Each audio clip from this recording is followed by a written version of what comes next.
Bismillahirrahmanirrahim. Assalamualaikum warahmatullahi wabarakatuh. Kita sering ikut seminar coach-coach terkenal, coach yang masyhur dengan ilmunya, dengan hasil didikan dan binaannya, dan kita ikuti seminar beliau. Tetapi kenapa kita belum sukses ketika kita mendapatkan sesuatu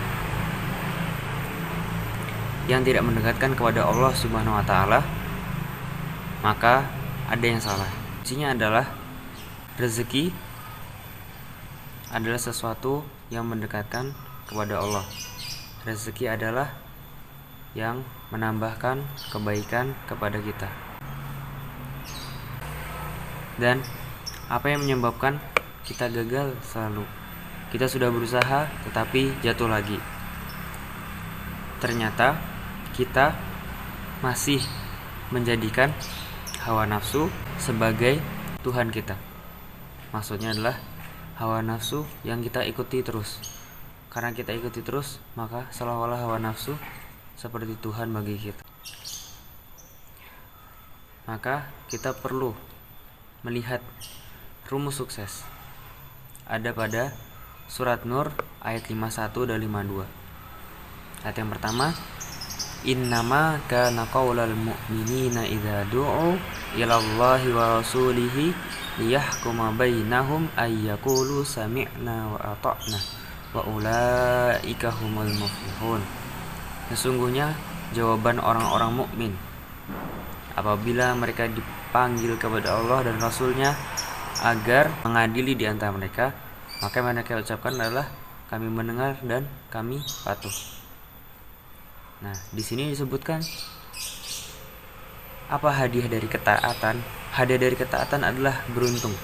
Wa ulaika humul muflihun. Rumus sukses adalah ketaatan. Ketaatan berbanding lurus dengan rezeki, berbanding lurus dengan keberuntungan, berbanding lurus dengan kemenangan. Kemudian ketaatan akan menghadiahkan pada ayat yang akan kita baca di ayat kedua, wa may yuti'illaha wa rasulahu wa yakhshallaha wa yattaqhi fa ulaika humul faizun. Dan barang siapa yang taat kepada Allah dan Rasulnya dan takut kepada Allah dan bertakwa kepadanya, maka mereka adalah orang-orang yang mendapatkan kemenangan. Jika kita ingin menang, jika kita ingin sukses, dan kita ingin beruntung, maka rumusnya adalah ketaatan. Taat kepada Allah, taat kepada Rasulnya, dan juga taat kepada ulul amri atau orang yang diberi kewenangan untuk memimpin kita. Barang siapa yang taat, maka dia akan beruntung. Nah, maka rumus sukses adalah ketaatan. Ketaatan berbanding lurus dengan rezeki, yaitu taat kita kepada Allah yang pertama, kemudian taat kepada Rasulnya, lalu diikuti dengan taat kepada pemimpin. Selama pemimpin tersebut menyuruh kita kepada kebaikan, maka kita ikuti pemimpin tersebut. Kemudian kita akan mendapatkan balasan dengan kita memberi bagian infak.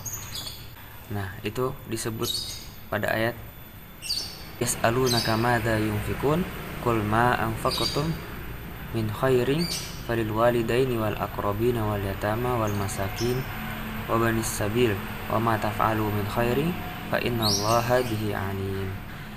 Mereka bertanya tentang apa yang mereka nafkahkan. Jawablah, apa saja harta yang kamu nafkahkan hendaklah diberikan kepada ibu bapak, kaum kerabat, anak-anak yatim, orang-orang miskin, dan orang-orang yang sedang dalam perjalanan. Dan apa saja kebaikan kamu buat, maka sesungguhnya Allah Maha mengetahui. Apa yang kita beri, maka kita akan mendapatkan balasan sesuai yang kita beri. Karena Allah Maha mengetahui amalan kita. Kemudian 4 pilar santri. Pilar yang pertama, santri itu militan. Kedua, adik Quran, skill kompetensi, dan kemudian public speaking. Yang pertama militan, yaitu dia bersemangat tinggi, penuh gairah untuk membina suatu organisasi. Diperlukan orang-orang yang militan dan penuh pengabdian. Kemudian sifat yang kedua adalah edik Quran. Edik Quran yaitu adalah gemar dengan Al-Quran, sedikit-sedikit buka Al-Quran, dekat dengan Al-Quran, Al-Quran ada dalam hidupnya. Kemudian yang ketiga adalah skill kompetensi. Skill apa yang dia punya dari si santri tersebut, dan setiap orang berbeda-beda. Kemudian yang keempat, yang ini juga perlu dimiliki oleh semua santri, yaitu adalah public speaking. Apapun skill kompetensinya, dia harus punya public speaking. Bagaimana dia menyampaikan ilmu yang dia dapat, bagaimana dia menyampaikan arahan untuk organisasinya, bagaimana dia mengkomunikasikan antara dirinya kepada orang-orang.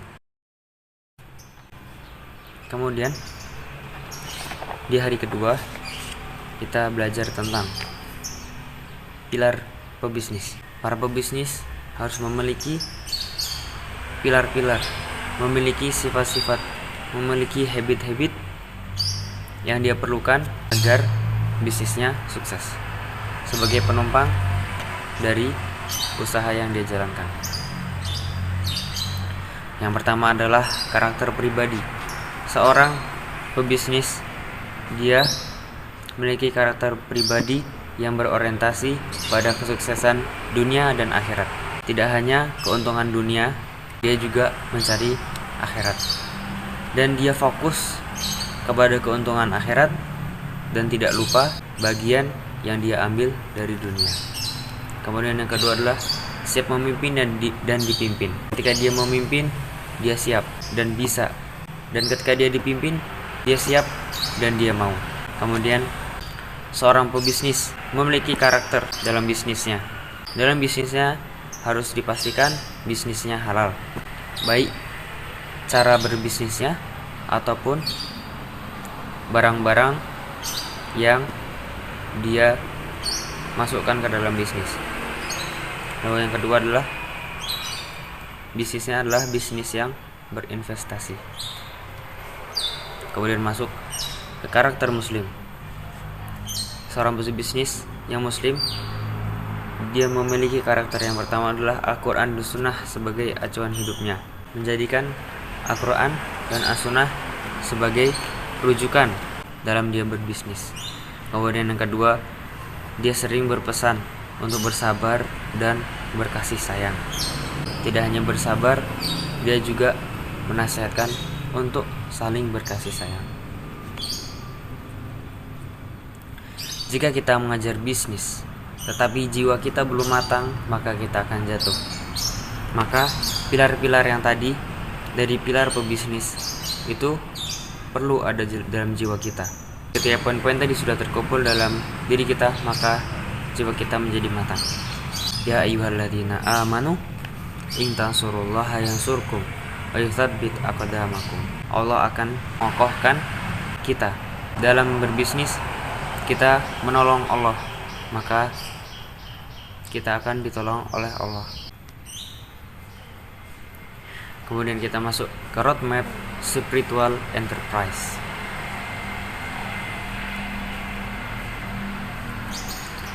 Nah, bagaimana peta spiritual enterprise? Maka itu yang pertama adalah bisnis umum. Kita membangun sebuah bisnis. Ketika sudah berhasil, maka kita membuat masjid atau baitullah.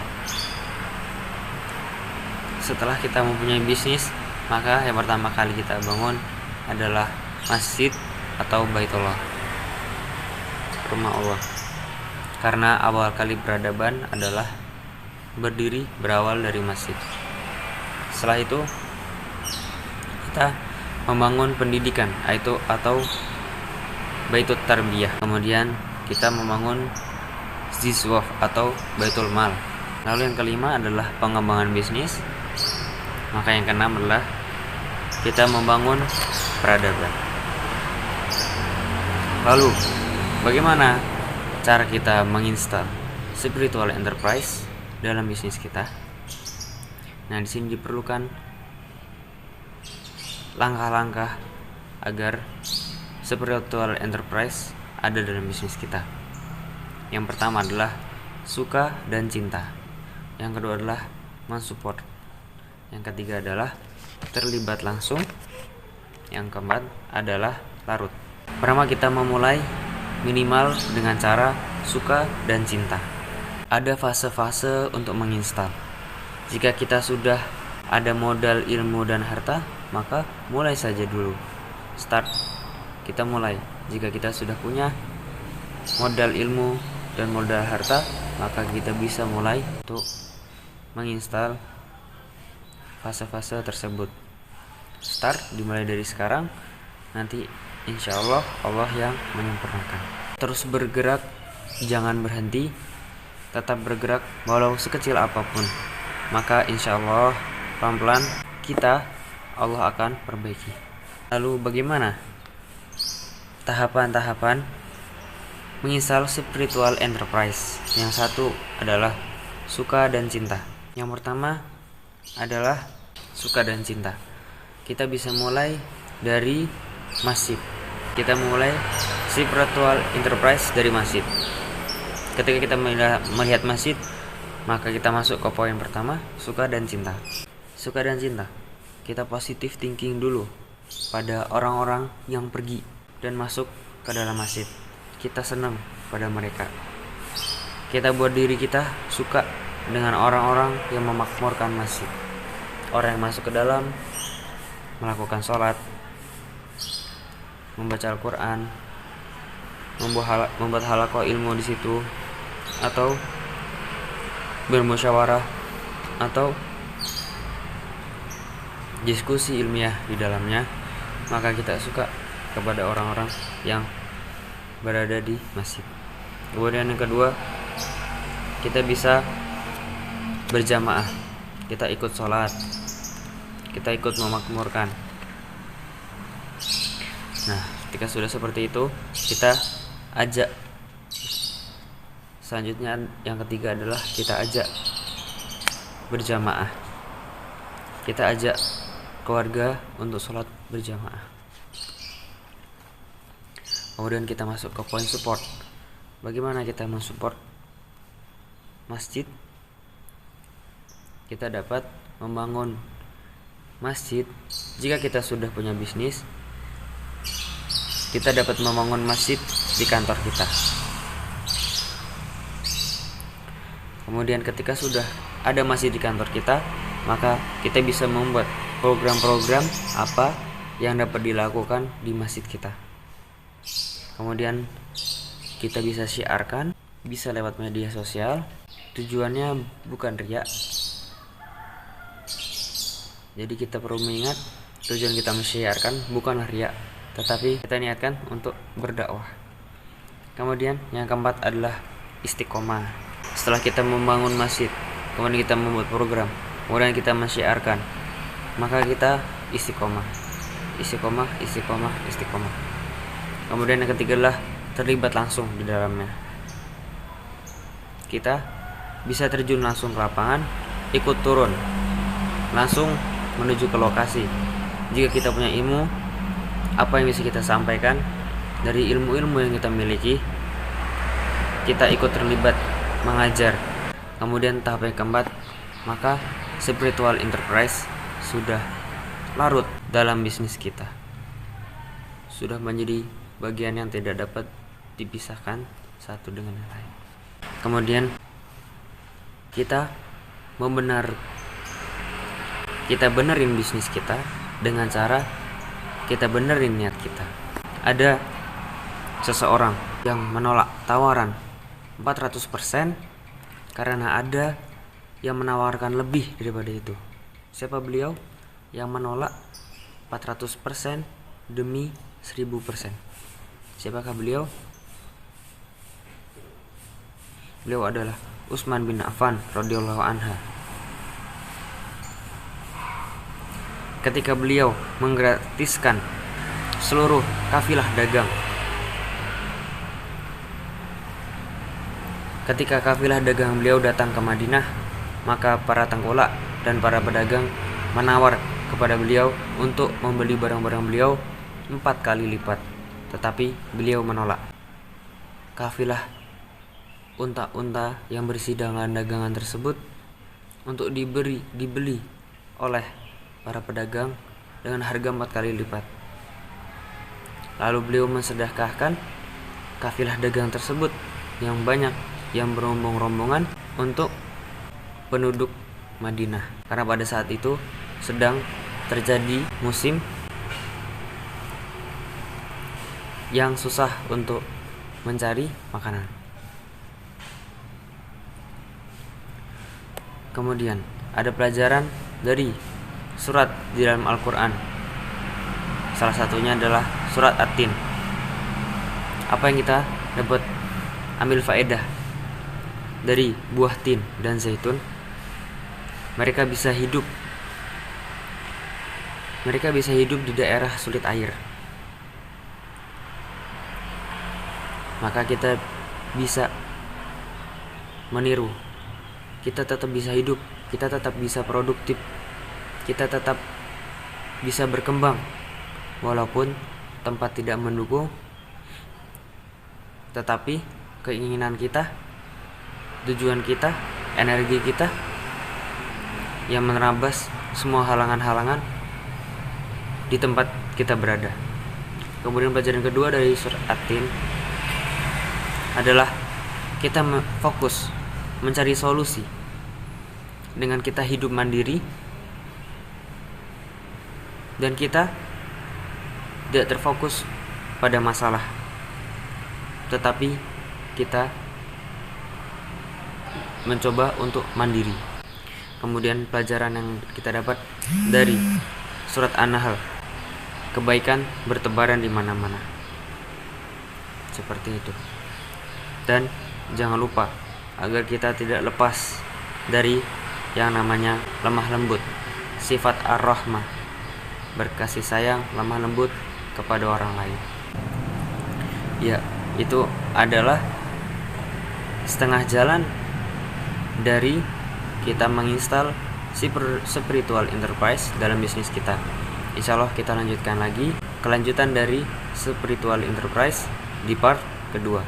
Insya Allah bismillah, dalam waktu yang dekat kita akan membahas kelanjutan dari materi ini, insya Allah. Demikian, semoga kita diberi limpahan rezeki yang banyak, diberi kesehatan, dan yang terpenting adalah rezeki yang bermanfaat. Demikian, assalamualaikum warahmatullahi wabarakatuh.